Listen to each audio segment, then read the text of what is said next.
وادی رضا کی کوہ ہمالا رضا کا گئے، اور جس سمت دیکھیے وہ علاقہ رضا کا گئے۔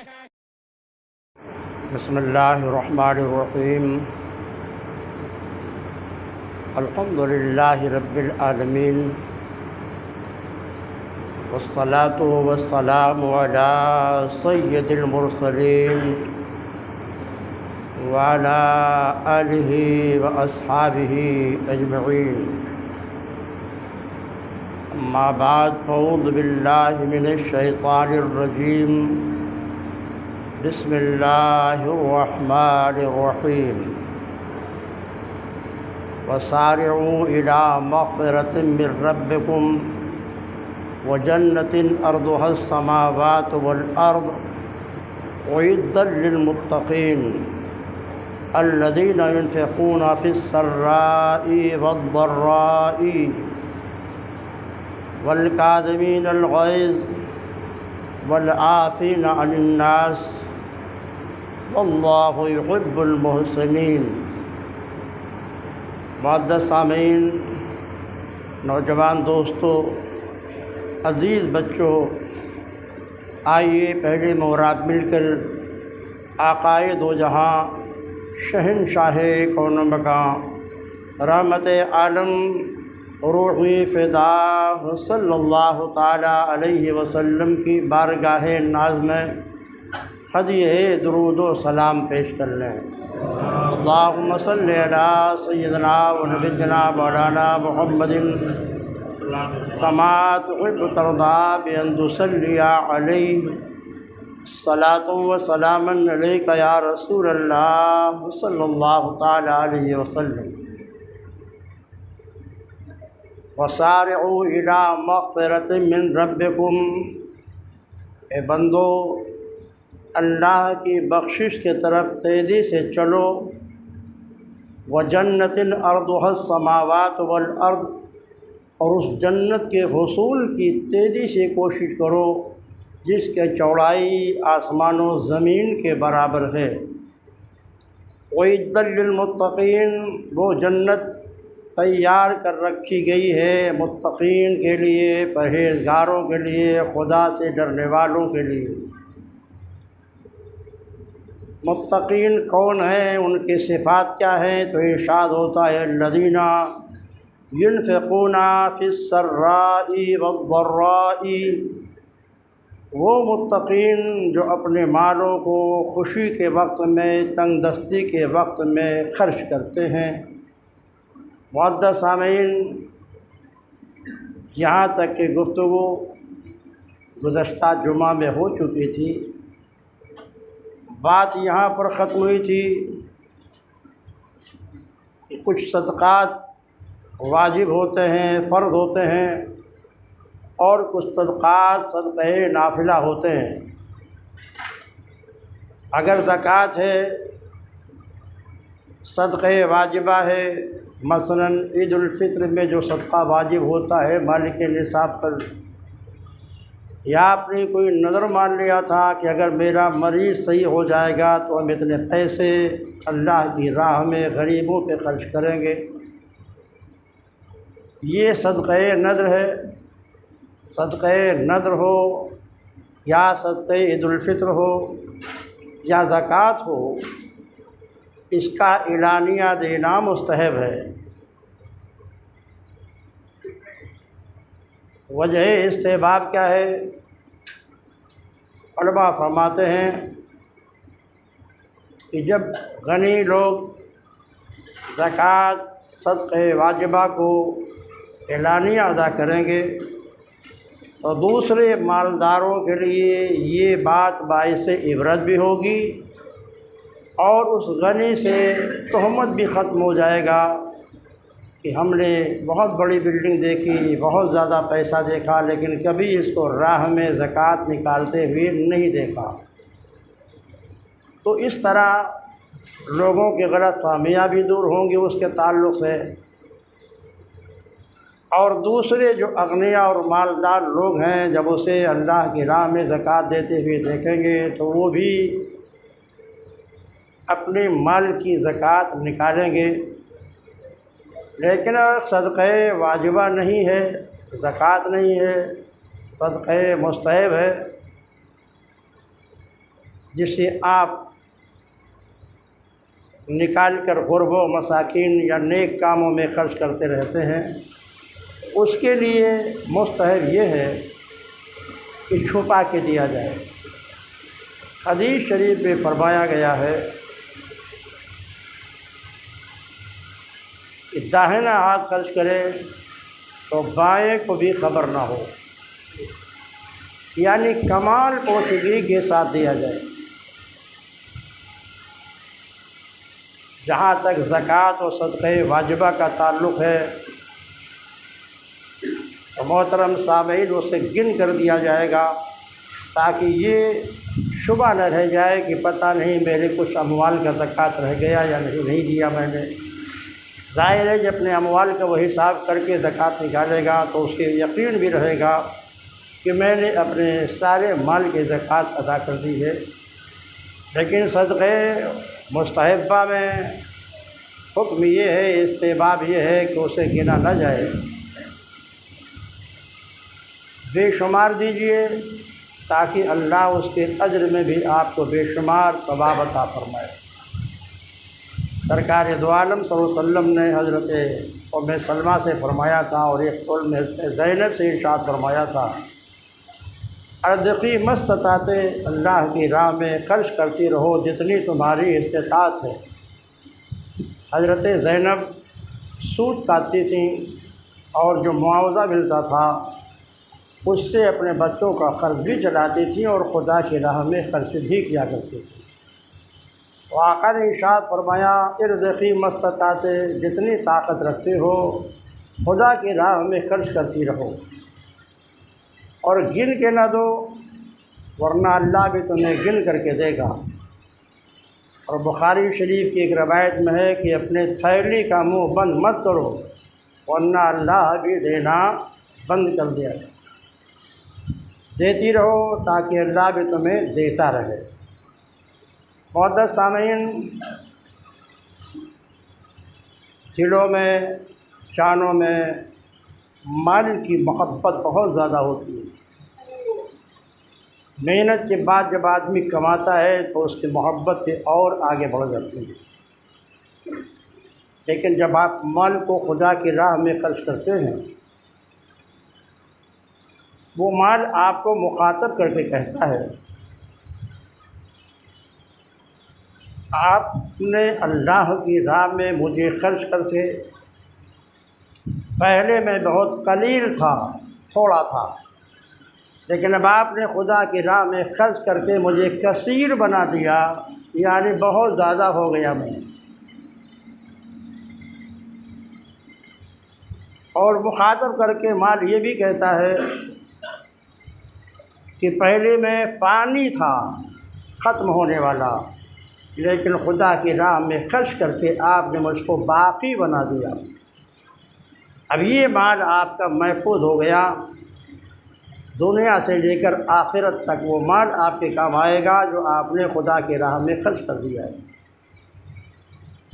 قلیل تھا کثیر بنا دیا، چھوٹا تھا بڑا بنا دیا، پانی تھا باقی بنا دیا۔ اور مال یہ بھی مخاطب کے کہتا ہے، کر کے کہتا ہے، ابھی تک آپ میری حفاظت کیا کرتے تھے، لیکن اب میں آپ کی حفاظت کروں گا۔ معزز سامعین، یہ متقین کی ایک پہلی صفت ہے، الذین ينفقون اموالهم، وہ لوگ جو اپنے مالوں کو خرچ کرتے ہیں، فی السراء والضراء، خوشی کی حالت میں بھی اور تنگ دستی کی حالت میں بھی۔ غریب کو، مسکین کو، صاحب حاجت کو دینے میں کبھی ہچکچانا نہیں چاہیے کہ اب اس کو 2 روپیہ کیا دیں، 5 روپیہ کیا دیں۔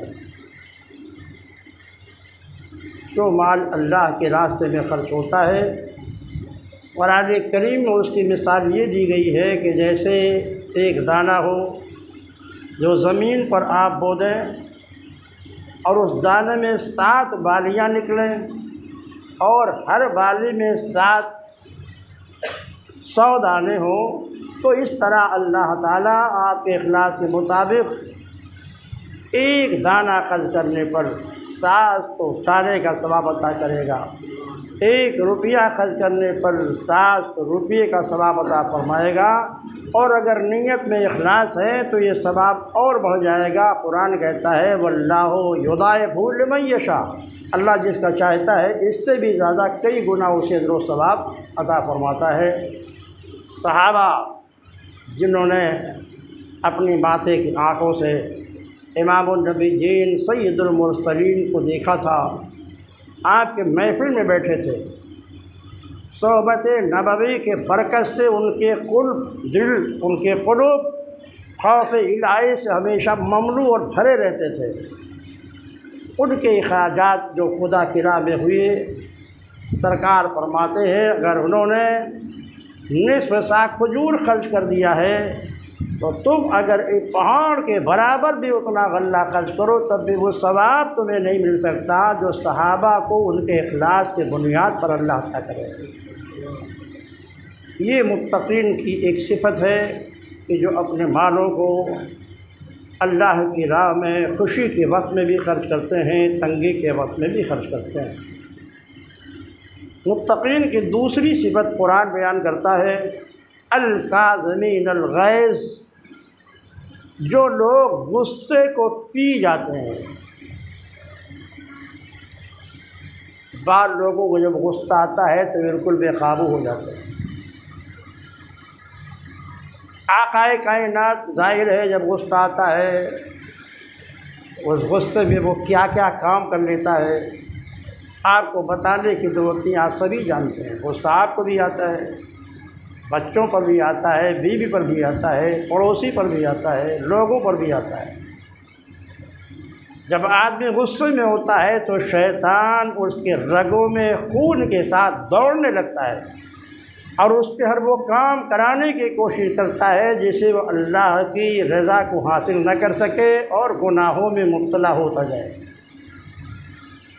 غصے کی بنیاد پر آدمی قتل کر دیتا ہے، غصے کی بنیاد پر آدمی اگر طاقتور ہے تو زمین کو غصب کر لیتا ہے، غصے کی بنیاد پر پڑوسی پر ظلم و ستم ڈھاتا ہے، غصے کی بنیاد پر اپنی بیوی کو وہ طلاق دے دیتا ہے، غصے کی بنیاد پر بھائی بھائی کا قتل کر دیتا ہے، بھائی بھائی کا دشمن ہو جاتا ہے، باپ بیٹے کا اور بیٹا باپ کا دشمن ہو جاتا ہے۔ اس لیے متقی وہ لوگ ہیں جو اپنے غصے کو پی جاتے ہیں۔ سرکار فرماتے ہیں بہادر وہ نہیں ہے جو اپنے حریف اور اپنے مقابل کو پٹک دے پچھاڑ دے، بہادر وہ ہے جو غصے کے وقت میں اپنی ذات پر پورا قبضہ و کنٹرول رکھے۔ حضرت مولا علی رضی اللہ تعالیٰ عنہ میدان جہاد میں تھے، ایک کافر کے سینے پر بیٹھ گئے، اللہ کی رضا کے لیے میدان جنگ میں آپ نے اس کے گردن پہ جیسے ہی تلوار کو چلانے کا ارادہ کیا اس نے آپ کے چہرے پہ تھوک دیا۔ جب اس کافر نے آپ کے چہرے پہ تھوکا تو آپ سینے سے اتر گئے، اسے معاف فرما دیا۔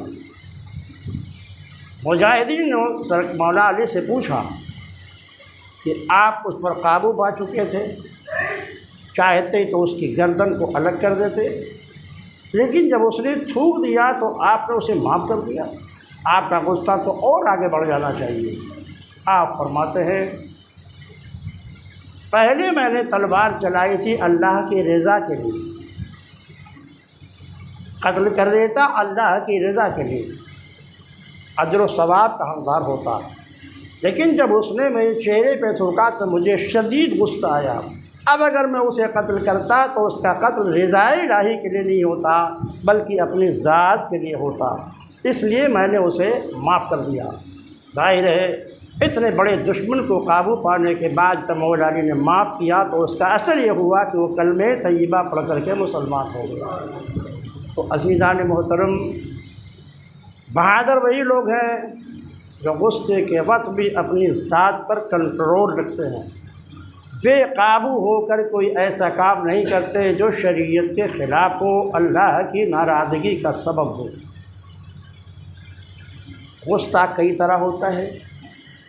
ایک غصہ وہ ہے جو جلدی آتا ہے اور دیر میں ختم ہوتا ہے۔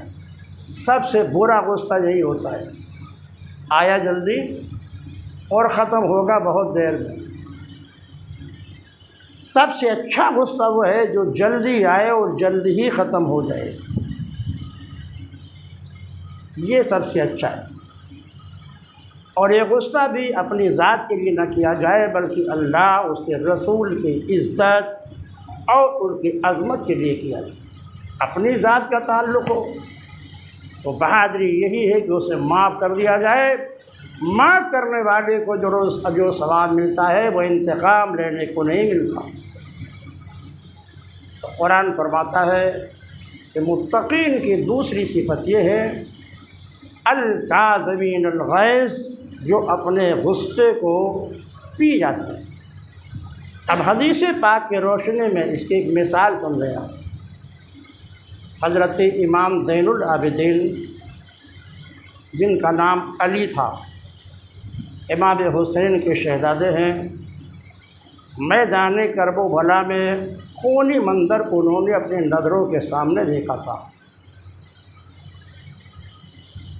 اللہ کا خاص فضل تھا سرکار امام زین العابدین پر، چونکہ انہی کے نسل سے سادات کا خاندان دنیا میں چلنے والا تھا، اس لیے میدان کرب و بلا سے بھی وہ بحفاظت واپس آ گئے۔ لیکن اپنے ہر وقت کو اللہ کی عبادت میں مصروف رکھتے تھے۔ ان کے بارے میں آیا ہے کہ ہر رات وہ 1000 نفل کی رکعات ادا فرماتے تھے، اسی لیے ان کا لقب زین العابدین پڑ گیا تھا، یعنی آپ کی ذات دنیا بھر کی عبادت کرنے والوں کے لیے ایک باعث زینت اور سنگار ہے۔ ایک بار آپ نماز کے لیے کنیز نے گرم پانی پیش کر کے وضو کے لیے آپ کو پٹ ڈالا۔ اگر اللہ تعالیٰ نے آپ کو قوت دی ہے تو وضو کے لیے غیر سے استعانت لینا مکروہ ہے۔ آپ آرام سے وضو کر سکتے ہیں، صحت و تندرستی ہی آپ کی۔ تو آپ کسی سے آپ یہ کہیے کہ میرے ہاتھ پہ پانی ڈالو تاکہ وضو کر لیں، ہاتھ میں پانی ڈالو تاکہ چہرہ دھل لیں، پاؤں پہ پانی ڈالو تاکہ ہم پاؤں دھل لیں، یہ مکروہ ہے۔ اس وقت جب آدمی کے جسم میں قوت ہو تو بہتر یہی ہے کہ کسی غیر سے وضو میں مدد نہ لیا جائے، اپنے ہاتھوں سے کیجیے اور دعائیں پڑھتے رہیے۔ آپ کی طبیعت ناساز تھی، اس لیے آپ نے اپنی کنیز سے کہا گرم پانی لے کر کے آؤ۔ کنیز گرم پانی لے کر کے آئی اور آپ کے ہاتھ پہ ڈالنا شروع کیا تو اتفاق سے وہ گرم پانی کا لوٹا اس کنیز کے ہاتھ سے چھوٹ کر زمین پہ گر گیا۔ آپ کو غصہ آیا۔ جب غصہ آیا تو کنیز ظاہر امام زین العابدین کی خادمہ تھی، غصے میں اپنے آقا کو دیکھا تو فوراً کہا الکاظمین الغیظ، قابل تعریف وہی متقی ہوتے ہیں جو غصے کو پی جاتے ہیں۔ جب کنیز نے جملہ ادا کیا تو فوراً آپ کی زبان پہ آیا قدم تو غیظی، میں نے اپنے غصے کو پی لیا۔ پھر اس نے کہا العافین عن الناس، متقی وہی لوگ ہیں جو لوگوں کو معاف کر دیتے ہیں۔ تو آپ نے فوراً ارشاد فرمایا قد عفوت عنک عفا اللہ عنک، میں نے تجھے معاف کر دیا، اللہ بھی تجھے معاف کر دے۔ پھر باندی نے قرآن کی آخری آیت پڑھی واللہ یحب المحسنین، اللہ احسان کرنے والوں کو، بھلائی کرنے والوں کو دوست رکھتا ہے۔ تو آپ فرماتے ہیں اذهبی انت حرہ، جاؤ میں نے اللہ کی رضا کے لیے تمہیں آزاد کر دیا۔ معزز سامعین، غصے کو پی جانا، لوگوں کو معاف کر دینا، واللہ یحب المحسنین، اللہ احسان کرنے والوں کو دوست رکھتا ہے۔ احسان کیا ہے؟ حدیث پاک میں آیا ہے، احسان یہ ہے کہ تم اللہ کی عبادت اس طرح کرو گویا تم اپنے خدا کو دیکھ رہے ہو، اور اگر یہ کیفیت نہیں پیدا کر سکتے تو کم از کم اتنی کیفیت پیدا کرو کہ وہ تمہیں دیکھ رہا ہے۔ ماتھے کی آنکھوں سے پروردگار کو دیکھنا دنیا میں، یہ میرے آقا سید المرسلین رحمت للعالمین کی ایک خاص صفت ہے جو کمال کسی پیغمبر کو حاصل نہیں ہوا۔ آپ جب معراج میں گئے تو اپنے ماتھے کی آنکھوں سے اپنی رب کی ذات کا دیدار فرمایا، اور اس طرح دیدار فرمایا کہ ما زاغ البصر وما طغیٰ، اب پلکیں جھپکی بھی نہیں، اور اپنے ماتھے کی آنکھوں سے اپنے پروردگار کو دیکھا۔ تو دنیا میں حضرت موسیٰ کلیم اللہ نے عرض کیا، رب ارنی، اے اللہ مجھے اپنا دکھا دے اپنی ذات کو۔ ارشاد ہوا لن ترانی، موسیٰ تو مجھے دیکھنے کی تاب و طاقت نہیں رکھتے، ولیکن انظر الی الجبل فإن استقر مکانہ فسوف ترانی، پہاڑ کو دیکھو، کوہ طور کو، اگر یہ برقرار رہ گیا تو تم میرے جلوے کو دیکھ سکتے ہو۔ مگر تاریخ بتاتی ہے کہ سوئی کے نوک کے کروڑویں حصے کے برابر پروردگار عالم نے صرف اپنے صفت کی تجلی ڈالی تھی کوہ طور پر، تو کوہ طور ذرہ ذرہ ہو گیا تھا۔ مگر یہ کمال ہے پیارے مصطفیٰ کا کہ وہاں صفت کی تجلی تھی، وہ بھی کروڑویں حصے کے برابر نوک کے، سوئی کے، مگر میرے پروردگار کی ذات کو ہمارے آپ کے آقا و مولا نے اپنے ماتھے کی آنکھوں سے اس طرح دیکھا کہ پلک بھی نہیں جھپکی۔ حضرت موسیٰ نے صرف اللہ کے صفت کی تجلی کروڑویں حصے کے برابر دیکھی تھی، تو ان کے آنکھوں کا اثر کیا تھا؟ تفسیر میں ملتا ہے کہ اپنے چہرے پر وہ پردہ ڈالے رہتے تھے۔